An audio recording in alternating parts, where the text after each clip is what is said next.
টি-20 বিশ্বকাপে ভারতের বিপক্ষে ম্যাচ বয়কটের সিদ্ধান্ত নিয়ে নতুন করে ভাবতে অনুরোধ জানিয়েছেন শ্রীলঙ্কা ক্রিকেট।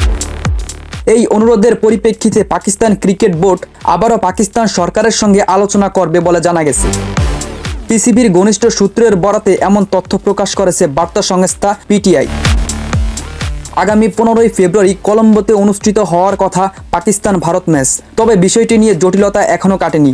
পাকিস্তান সরকার দলকে টি-20 বিশ্বকাপে অংশ নেওয়ার অনুমতি দিলেও ভারতের বিপক্ষে মাঠে নামার ক্ষেত্রে নিষেধাজ্ঞা জারি রেখেছে।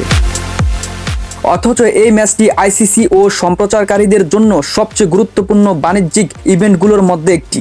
ম্যাচটি না হলে বড় ধরনের আর্থিক ক্ষতির সংখ্যা দেখা দিবে। এই প্রেক্ষাপটে পিসিবিকে ইমেইলের মাধ্যমে আনুষ্ঠানিকভাবে অনুরোধ জানিয়েছে শ্রীলঙ্কা ক্রিকেট। এসএলসি জানিয়েছে, ভারত পাকিস্তান ম্যাচ বাতিল হলে টিকিট বিক্রি, আতিথেয়তা খাতসহ বিভিন্ন উৎস থেকে তাদের বিপুল রাজস্ব ক্ষতির মুখে পড়তে হবে। পাশাপাশি পুরো টুর্নামেন্টের ভাবমূর্তিও ক্ষতিগ্রস্ত হতে পারে। উল্লেখ্য, এবারের টি-20 বিশ্বকাপ যৌথভাবে আয়োজন করছে ভারত ও শ্রীলঙ্কা। সূত্রের তথ্য অনুযায়ী পাকিস্তান দলের সব ম্যাচই কলম্বোই ও পাল্লোকেলেতে অনুষ্ঠিত হচ্ছে। নেদারল্যান্ডসের বিপক্ষে ম্যাচ দিয়ে আজ বিশ্বকাপ অভিযান শুরু করেছে সালমান আলী আগার নেতৃত্বাধীন পাকিস্তান দল।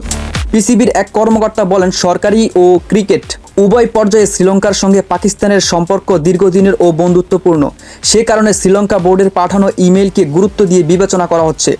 আরও জানা গেছে, পিসিবি চেয়ারম্যান মহসিন নাকবির সঙ্গে সরাসরি যোগাযোগ করেছেন শ্রীলঙ্কার ক্রিকেট বোর্ডের সভাপতি সামনি সিলভা। তিনি স্মরণ করিয়ে দিয়েছেন, এই সময় শ্রীলঙ্কার পাশে দাঁড়ানো পাকিস্তানের জন্য অত্যন্ত গুরুত্বপূর্ণ, কারণ ভারত পাকিস্তান ম্যাচ না হলে গেট মানি, আতিথেয়তা, বিক্রি ও অন্যান্য খাত থেকে এসএলসি বড় আর্থিক ক্ষতির মুখে পড়বে। সূত্র অনুযায়ী নাকবি শ্রীলঙ্কা বোর্ডকে আশ্বস্ত করেছেন যে বিষয়টি তিনি সরকারের সঙ্গে আলোচনা করবেন।